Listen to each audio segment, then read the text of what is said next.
Hey everybody, welcome to Options with Hans. I'm Hans Albrecht, as always, your friendly neighborhood options trader, pro market maker for 15 years, options income fund manager for a decade after that, $1 billion in options strategies managed, including downside protect funds. So offense and defense go hand in hand. I sometimes talk about how to protect portfolios, how to play VIX, and all those kind of fun things. So this is all important ingredients to all of my courses and programs. So please like and subscribe. Grab that free options cash flow book that starts from the very beginning. Do not be intimidated. For those who want to know about my favorite ways to generate income, check it out. And today I'm going to give you my how to think about AI and how to invest in it guide absolutely for free if you get on the Leaps Trader wait list down below in the description. It's all in there. But as always, this is for educational purposes only. Your trade, your responsibility. So if you're okay with that and you want to move on, let's dig right into today's Monday Millionaire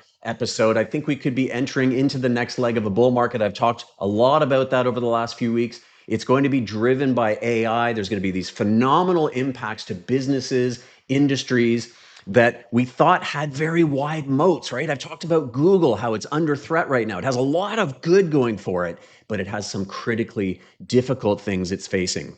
And we may even see some collapses, not Google, but in some areas that get very, very threatened by AI. You think of, for example, online learning, even sort of locally in your neighborhood, those learning businesses like Mathnasium, things like that. Think about what's going to happen. AI is going to be a tutor that gets to know your child, that can throw off a whole bunch of homework and figure out exactly where he or she is having trouble.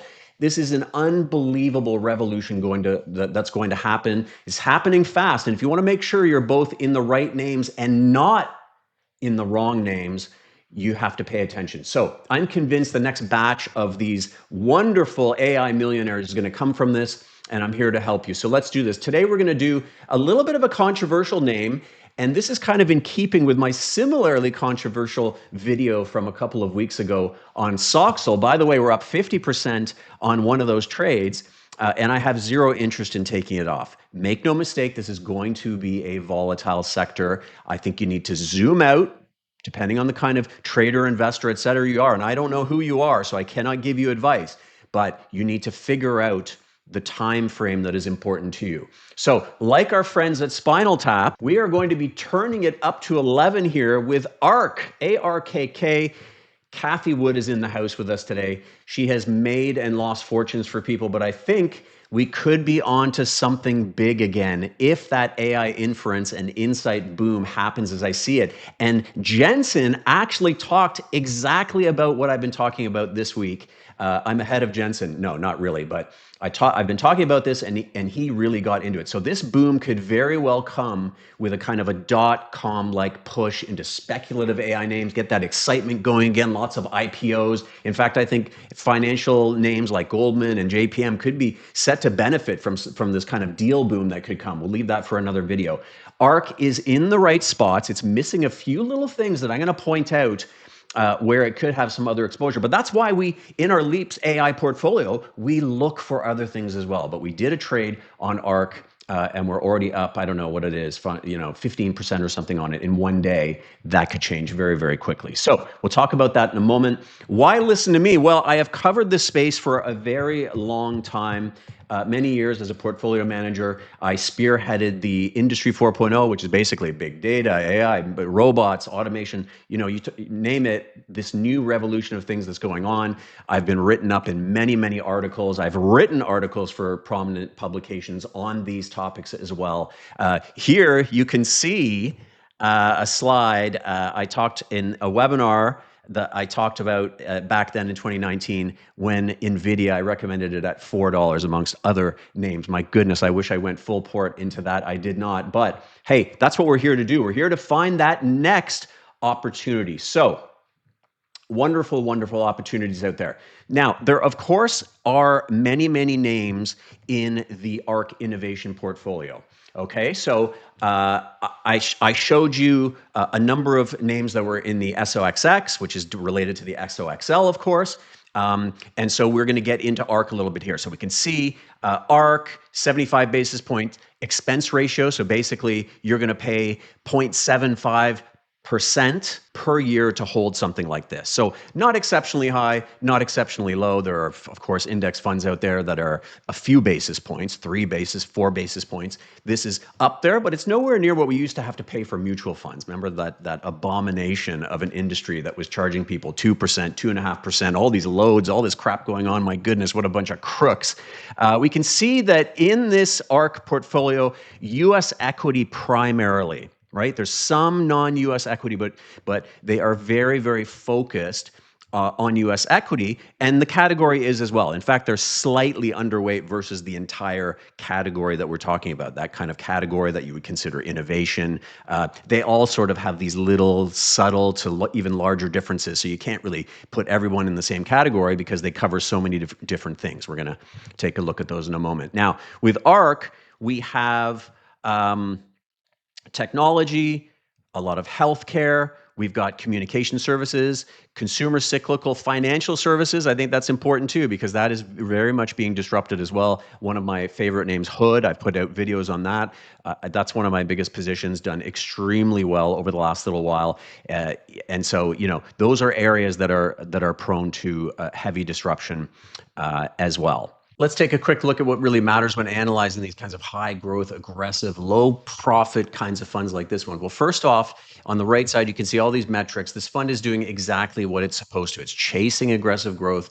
You kind of see that in this historical earnings growth. It's over 43%. That's more than 5 times the category. Cash flow growth, actually also kind of strong at 24%. That tells us these companies aren't just growing on paper, they're starting to generate that real cash flow. That is a crucial step towards sustainability. So I love that about this particular metric. So next up, sales growth, 14%. That's solidly above average. In a high growth investing area, top line momentum is kind of that big driver of long-term returns. And this fund's holdings, we'll see some of the names in a moment, seem to kind of support that. So the flip side of that growth is, however, valuation very, very rich. P/E ratio 44, price to sales 5.7, and price to book nearly 5. Those are pretty significantly above sort of those peer levels, right?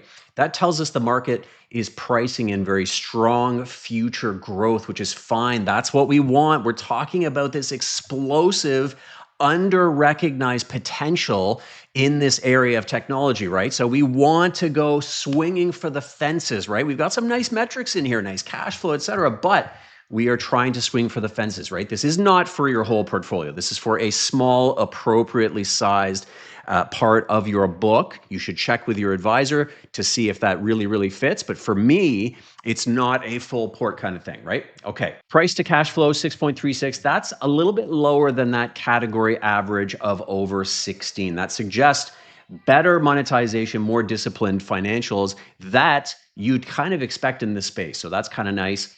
One potential red flag here, book value growth is negative. That could point to some dilution or ongoing capital burn. So what you see with these kinds of companies sometimes is dilution, right? The stock gets going and then what happens? Everyone starts selling, right? They're issuing stock.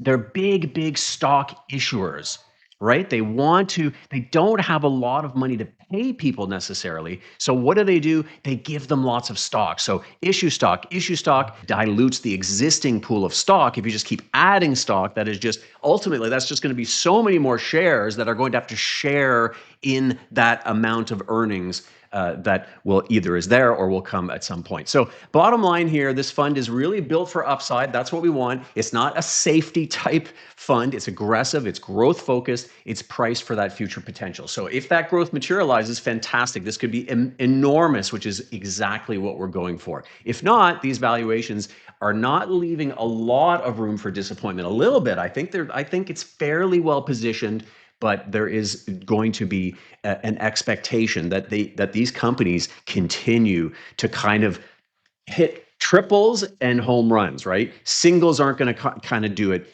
in this kind of portfolio. 5 ARK holdings, so we want to really focus on that inference. What I like about this diversified portfolio is it's got a whole bunch of different things in there, right? So, and if this is indeed an area that's going to be disrupted or that is going to be prone to disruption.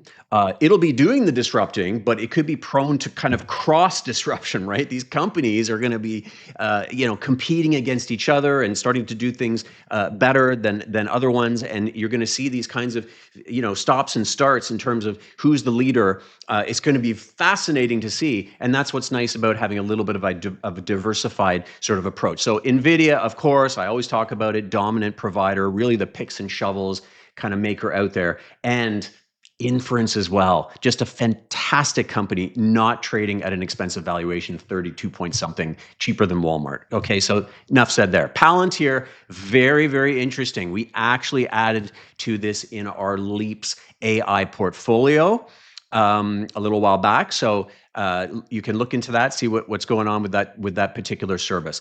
AMD, competitive in that inference training chip area. I kind of prefer NVIDIA, right? But it generally is kind of the number 2 or number 3. I know you might be thinking AVGO, slightly different kind of a business there. Meta, one of my favorites. If you've been paying attention to me for a year, or hopefully you have, you know that it is one of my favorite stocks. It is building fantastic models. It's innovating in that social space. And what's very, very important about that, social is very, very important because that is real. Chats, Facebook, things like that.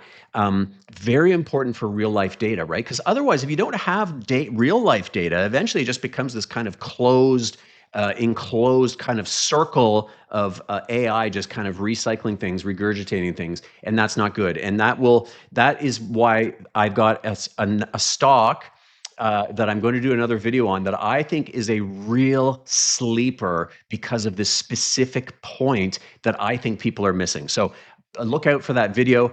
It is in our AI Leaps fund. So fantastic potential there. Amazon, inference leader, again, Meta, Amazon, for me, are must-haves, just absolutely must-haves in all the right places and not in the wrong places, right? Like a Google, I love those big techs. The hyperscalers may kind of go in slightly different directions. They're all spending like crazy to try to get to the same destination, which is kind of AI dominance, or at least compete in that AI space. But there's slight bifurcation going on out there, and I think you want to I think you want to pay attention to that kind of thing.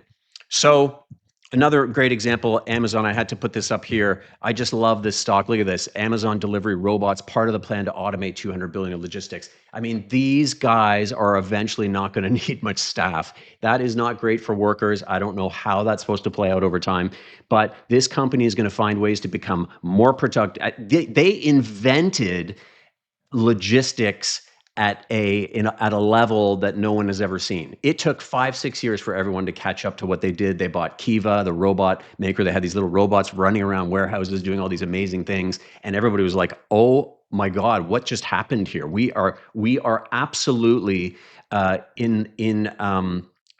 in the Stone Age compared to Amazon when it comes to fulfillment, logistics, e-commerce. Absolute Stone Age, and everybody had to scramble to catch up. They're going to continue to push the envelope, and Amazon, let's face it, it has the potential to sell almost anything. So this, with all the data they have, it is a phenomenal business. It is really one of my favorite places to be over the next 5 years. Let's take a look here. So this is it, our ARK play. We added it this week on this breakout. I think this, as I teased, I think this is a very, very interesting chart here on this breakout. So we're up, 15% on this trade already. Just in less than a day, we were up that. By the end of the day, we were up that. Again, not throwing a party. This could turn around very easily. This stock, this ETF, has the potential to do almost anything. But I'm going to be watching this very, very carefully. It is one of what I think is one of the most important charts out there for this particular explosive next leg of AI. Because if you truly see, money is smart. It has this way of kind of getting into things before everybody starts to realize what's going on. If this is telling us that there's going to be a big move in these kinds of names that maybe don't make a lot of money, they're a bit more moonshot type names, right? There's some names in here that are a bit kind of moonshotty. And I think it is a very interesting vote for the market to say this is where we want to start positioning ourselves, because there are lots of great stocks. I mean, you could do fine in AI just with Meta, with Amazon, with Palantir, with Microsoft. You could do just fine. You do not have to stick your neck out in a fund like this. But this is an area where you could maybe triple, quadruple, 5 times your money. Whereas, Nvidia, I think you could double. I think Amazon could double. This is an area where you're going to have some stocks that are going to be 20 baggers, 30 baggers. By bagger, I mean 30 times its current value, right? That's the potential in these flyers. As opposed to Nvidia, it's a $3 trillion company. How much more can it be worth? Well, I think it can be worth a lot more. But is it going to be worth $20 trillion? Is it going to be a 5 or 6 or a 10 bagger or a 20 bagger? Probably not. At some point, you've saturated the world with AI. So categorization, I would say direct AI infrastructure. You've got a bunch of names in there. Software platforms, AI-enabled productivity gains, right? So Tesla, I think, is very interesting. Obviously, in a bit of a situation now with Trump and Elon. Amazon, Shopify. I have a very, very big position in Shopify. Not in the Leaps portfolio yet. GitLab. Peripheral indirect AI exposure. So you've got some interesting plays in here, right? Kathy's a big believer in coin. That is one of their biggest holdings, heavily weighted holding in the portfolio, along with Tesla. So then from a risk standpoint, a lot of low revenue. You've got some biotech names in there, which I could do without. I would prefer not to have those in there, but they are in there. And then we have some risks here, right? The tariff risk. We've got macro risk, macro sensitivity. There's no question about it. If somehow we end up, this is not anywhere near my base case, but if we end up in a recession or a serious recession, I think a mild recession is going to be okay. A serious recession and a global downturn is going to be obviously not a great thing here. So there's no question there are risks here, right? What's missing? I think there are certain things like Snowflake, right? Snowflake, hint, hint, hint, as well. And then connectivity, right? Here's your Broadcom. I think that's kind of a big miss there, because Broadcom isn't so much directly in inference, things like that, but what it does, where it's absolutely critical, is that you can almost think of it as, some of these other things are like the organs, right? Like the heart and the lungs. Broadcom is kind of like the nerves, the spine, the connectivity in data centers and things like that. So very, very important stock, incredibly important. And some other stocks, I don't know if ASML is in there. I think that's another one that I really, really like. Chip maker, very uniquely positioned. So let's take a look at my MTI. That's my indicator that you get in all my programs. So we a whole bunch of green here. Then we kind of went sideways, right? So this is kind of where you kind of go, if it's yellow, let it mellow, right? That's where you're going to sort of go. Red, you're going to look out, right? This is your vol dampener. You're going to get very nervous when you start to see too much blood red. Look, blood red all over the place here. And this thing just completely fell off a cliff. Now we're starting to get constructive again. Beautiful, beautiful pattern in here. That would have gotten you nice and long. In here, you would have focused a little bit more on income trades. Now we've got 4 green bar. I'd like to see that get up to 5. That's going to take some fear levels to come down a little bit more. But if we start to see more green bars, that is where we can turn this into something different, right? And I've already done that in this portfolio, but in my income portfolio, this is not quite a complete breakout yet, but very, very, very close. And that's where I might start looking at turbos and things like that. Let's take a look at the very long-term chart. Well, here's ARK way back in 2021. That was a big year for internet stocks, for that whole space. And of course, things just got a little out of control with PEs and valuations, things like that. And so we spent years just kind of sitting around. Now we're starting to push through. I'd like to see it get to about 70. Through 70, I think, there's a lot of air up there. I think there's a lot of potential. Let's take a look at some option pricing, term structure. So look at these beautiful far, where we want to position ourselves in Leaps is 1 to 2 years kind of thing. So you're looking at these nice cheap options at the far end of that term structure. Term structure just means, today's prices, 6 months from now, a year from now, et cetera, et cetera. Here's your 2027, nice and low, and just kind of starting to tick up there. The numbers, this is the 1 year. The option pricing is just starting to tick up. Not quite the horse out of the barn yet, right? So I think they're still pretty cheap. If you look back, I mean, there was a period there where it just kind of went dead, where it got a little bit low. But remember, in those longer term options, you're really not looking at a big difference on the scale, right? You know, in the short term, you might be looking at swings. This might be a 50, 100 point swing in volatility. In the longer term, you know, it's a few points. So as I always say, and if you want to know more about my approach to leaps trading, definitely check out the full video on that, which I'm going to post up here, hopefully, if I remember. And that's going to give you kind of a view. And a lot of people get excited about option pricing. I mean, I think it's nice in these, you know, the sort of, oh, it has lots of vega, it could get hit. I've seen people say that out there. They don't know what they're talking about. Very, very, in my view, it's really not a big issue. You are much more focused on delta. Your directional play here is what this is all about. You could make $10,000 on direction and lose $400 on compression of volatility, and you're not going to lose any sleep over that, right? So we have to really remember to focus on the Greeks that matter, right? That's when you start to get to be a better option trader. You start to understand the relationships between the Greeks and what is more important. So let's take a look at some trades. Okay, so trade number one, the income trade, right? Sort of pure income trade with a hedge, right? This is some of the things that I teach in my Crush the Premium program. So we kind of look at this. We got this nice green. It's not exactly, I mean, you look at that chart and you feel pretty good about this, but it's not yet at that point where you really want to kind of be extremely confident of a breakout. You want to give this thing a few days. You want to see a few more green bars there before you maybe turn this into a turbo, something like that, unless you're aggressive, which is going to bring us to our next trade. So this is something where I think that option pricing has come up a little bit, right? It's off the floor. IV percentile 33. Where I don't really love to sell it is maybe when it gets kind of under 20, maybe under 15 is really kind of a no bueno for me.